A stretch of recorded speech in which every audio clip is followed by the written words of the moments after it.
Hi Pandi. வா வானதி, உட்காரி. நான் உட்கார்றேன், நீ போய் கையை கழுவிட்டு வா. எதுக்கு? உனக்காக ஒரு ஐட்டம் கொண்டு வந்திருக்கேன், போய் கையை கழுவிட்டு வா.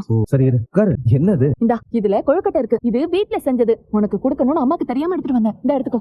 சரி, உங்க அம்மா இதுல என்ன சண்டை போட்டு தேவா இருப்போம்? அதெல்லாம் நாங்க எப்போ சமாதானம் ஆயிட்டோம். டேய் கண்ணா, கிரீஸ் டப்பா காலி ஆயிடுச்சு. 2 கிரீஸ் டப்பா வாங்கிட்டு வா. போ, இதெல்லாம் ஒரு வேலைன்னு சொல்லி துரத்துறோம் பாத்தியா? போய் வாங்கிட்டு வந்துரு. நாங்க ஏய் இரு இரு, இவ்வளவு எதுக்கு? இந்த பா, சாப்பிட்டுட்டே போ. நல்லா இருக்கு, சாப்பிட்டுட்டே போய் கிரீஸ் டப்பா வாங்கிட்டு வந்துரு. யானை பசிக்கு சோள பொடியா? இன்னொரு எடுத்துக்கிறேன். எடு. எப்படி இருக்கு? சூப்பரா இருக்கு. நான் சொல்றேன்னு தப்பா நினைக்காத பாண்டி. உனக்கு ரொம்ப தான் கோவம் வருது, பட்டு பட்டுன்னு கோவப்படுற. அதுக்கப்புறம் நான் எத்தனை முறை கால் பண்ணாலும் பேசவே மாட்டேற. நீ பக்கம் நிப்ப. அது எப்படி அண்ணன் விட்டு கொடுக்க முடியும்? நான் அதை கேட்கல, நீ யார் பக்கம் நிப்பன்னு கேக்குறேன். நம்ம சண்டையே எதனால வந்துச்சு? உன் அண்ணன் கல்யாணம் நிக்க காரணமே நான் தானே சொல்லி தானே என்ன வச்சு செஞ்ச. அதுக்காக தான் நான் கேக்குறேன். அப்படி ஒரு சூழ்நிலை வந்தா அண்ணன் பக்கம் தான் நிப்ப. அப்ப நீ ஏன் பக்கம் நிக்க மாட்டியா? எப்படி நிக்க முடியும்? அண்ணனுக்கு எங்களை விட்டா வேற யார் இருக்கா? அண்ணன் ரொம்ப பாவம் வானதி. சோ எனக்காக உங்க வீட்ல இருக்கிற யாரையாவது விட்டு கொடுக்கணும், இல்ல அவங்களுக்காக என்ன விட்டு கொடுக்கணும். இப்படி ஒரு சூழல் வந்தா நீ என்னதான் விட்டு கொடுப்பல? ஏண்டி, நிம்மதியா திங்க கூட விட மாட்டியா?